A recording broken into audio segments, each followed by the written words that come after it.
Comeback கொடுக்கறதுல நாம தான் ஸ்பெஷலிஸ்ட். இப்போ இருக்கிற முதல்வர் நம்ம கொண்டு வந்த எல்லா திட்டங்களுக்கும் பேர் மாற்றத்தில் பிஸியாக இருக்கார். சட்டப்பேரவையை சினிமா செட்டு நினச்சி பஞ்ச் டைலாக் பேசுகிறாரு. நம்ம கட்சிக்காரங்க முதல்ல அவங்க வீட்டில் அரசியல் பேசணும். உங்கள் பசங்க கிட்ட உங்கள் உறவினர்கிட்ட முதல்ல பிரச்சாரம் பண்ணுங்க. நாம் போர் அடிக்குதுன்னு சொல்லி அரசியலுக்கு வந்தவங்க இல்லை, போராட வந்தவங்க. ஒரு மாவட்ட செயலாளரை மட்டும் வச்சு அந்த மாவட்டத்தில் கட்சி வளர்த்துட முடியாது. ஒரு எம்எல்ஏ மட்டும் வலிமையாக இருந்தால் அந்த தொகுதியில் ஜெயிச்சிட முடியாது.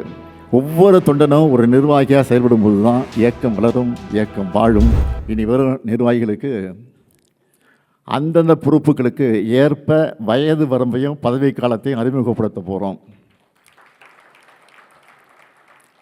புதுமுகங்களுக்கு அதிகமான எண்ணிக்கையில் பொறுப்புகளை வழங்க போகிறோம். புதிய உறுப்பினர்கள் சேர்க்கையை தொடங்கணும். உறுப்பினர் சேர்க்கை நேர்மையானதாக அமையணும், உண்மையானதாக அமையணும், போலி எண்ணிக்கையாக இருக்கக்கூடாது. உறுப்பினர் சேர்க்கைக்கு பிறகு தேர்தலை முறையாக நடத்துவோம். தகுதி வாய்ந்த புதிய நிர்வாகிகள் வெற்றி பெற்று வருவார்கள்.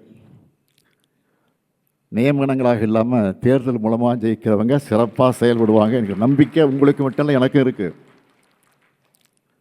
கட்சியை மறுசீரமைப்பு செய்கிறது மூலமாக மட்டும்தான் நாம் மீண்டும் அரசியல் வெற்றியை பெற முடியும்.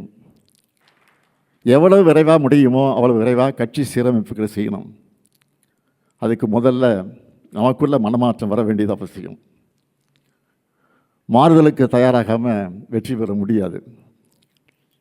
என்னுடைய வருத்தமெல்லாம் கொள்கை கோட்பாட்டில், உழைப்பில், உறுதியில், போராட்ட குணத்தில் வலிமையாக இருக்கிறவங்க கூட நிர்வாகிகள் அரவணைக்கிறதுல செருக்கிடுறாங்க. இன்னும் சிலர் இருக்கிறாங்க, எதிர்கட்சிக்காரங்களை பார்த்தா மலர்ந்த முகத்தை காட்டுறாங்க, கட்சிக்காரங்களை பார்த்தா மலர்றது இல்லை. எதிர்கட்சிகளை பார்த்தா வணங்குகிற கை நம்ம கட்சிக்காரர்களை பார்த்தா வணங்குறது இல்லை. தனக்கு இணையாக யாரும் வளரக்கூடாதுன்னு நினச்சா அந்த மாவட்டத்தில் அவங்க மட்டும்தான் இருப்பாங்க. ஒரு மாவட்ட செயலாளரை மட்டும் வச்சு அந்த மாவட்டத்தில் கட்சி வளர்த்துட முடியாது. ஒரு எம்எல்ஏ மட்டும் வலிமையாக இருந்தால் அந்த தொகுதியில் ஜெயிச்சிட முடியாது. ஒவ்வொரு தொண்டனும் ஒரு நிர்வாகியாக செயல்படும் போது தான் இயக்கம் வளரும், இயக்கம் வாழும். படைக்கு இளையோர் வரும்போது அவர்களை மூத்தோர் வரவேற்று வழிநடத்துவது தான் வலுவான படைக்கு அடையாளம். இப்போ ஆட்சிக்கு வந்திருக்கக்கூடிய எப்படிப்பட்டவங்க? மக்களுக்கு உழைக்காமல், போராட்டம் நடத்தாமல், கொள்கை இல்லாமல், நிர்வாக கட்டமைப்பு இல்லாமல் ஆட்சிக்கு வந்திருக்கிறாங்க. இதை பார்த்து நாமளும் அப்படி ஆக முடியாது, ஆகிடவும் கூடாது.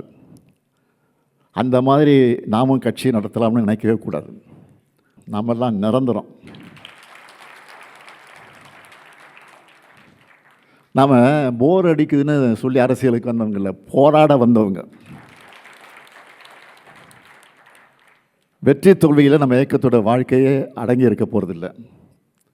ஒரு தேர்தலை தோற்றா அடுத்த தேர்தல் வரும் வரை தூங்கி வடிகிறது தான் மற்ற கட்சியுடைய வழக்கம். எதிர்கட்சியாக இருந்தாலும் சுணங்கிடாமல் மக்கள் நலனுக்காக சிறப்பாக செயல்படுற கட்சி திராவிட முன்னேற்ற கழகம் என்பதை நம்ம எதிரிகளே சொல்லுவாங்க. கம்பேக் கொடுக்கறதுல நாம தான் ஸ்பெஷலிஸ்ட். சிறப்பாக கொடுப்போம். போன முறை ஜெயித்த பிறகு வாக்களிக்காதவங்களுக்கு சேர்த்து ஆட்சி, நல்லாட்சி கொடுப்போம்னு சொன்னோம். அதை செஞ்சு காட்டணும். இப்போ தேர்தல் தோற்ற பிறகு நான் சொல்கிறேன், நமக்கு வாக்களிக்காத மக்களுக்கு சேர்த்து தான் போராட போகிறோம். அவங்களுடைய நலனுக்காகத்தான் துணை நிற்க போகிறோம். நம்ம கட்சிக்காரங்க முதல்ல அவங்க வீட்டில் அரசியல் பேசணும். உங்கள் பசங்க கிட்ட, உங்கள் உறவினர்கிட்ட முதல்ல பிரச்சாரம் பண்ணுங்க. வெளியில் பிரச்சாரத்துக்கு போய் வாங்குகிற வாக்குகளுக்கு முன்னாடி முதல்ல வீட்டில் இருக்கக்கூடிய வாக்குகளை, சொந்தக்காரங்க வாக்குகளை, அக்கம் பக்கத்தில் இருக்கக்கூடிய வாக்குகளை முழுசாக வாங்கணும். இப்போ இருக்கிற முதல்வர் நம்ம கொண்டு வந்த எல்லா திட்டங்களுக்கும் பேர் மாற்றத்தில் பிஸியாக இருக்கார். சட்டப்பேரவையை சினிமா செட்டு நினச்சி பஞ்ச் டைலாக் பேசுகிறாரு. நம்மை பொறுத்த வரைக்கும் வெற்றியோ தோல்வியோ மக்களின் அன்றாட வாழ்க்கையோட பிணைஞ்சிருக்கக்கூடியவங்க நாங்கள். இனமும் மொழியும் நாடும் இருக்கிறவரை கருப்பு சிவப்பு கொடி பறக்கணும் என்கிற நினைப்போடு உழைக்கணும். அப்படி உழைக்க தேவையான உடன்பிறப்புகளை கழகத்தில் அதிகம் சேர்க்கணும். புதிய புதிய நிர்வாகிகள் வரணும்.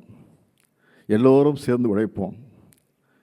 பேரறிஞர் அண்ணா உருவாக்கின இயக்கத்தை, நம்முடைய தமிழக தலைவர் கலைஞர் வளர்த்த இந்த இயக்கத்தை இன்னும் வலிமை கொண்டதாக வளர்த்தெடுப்போம்.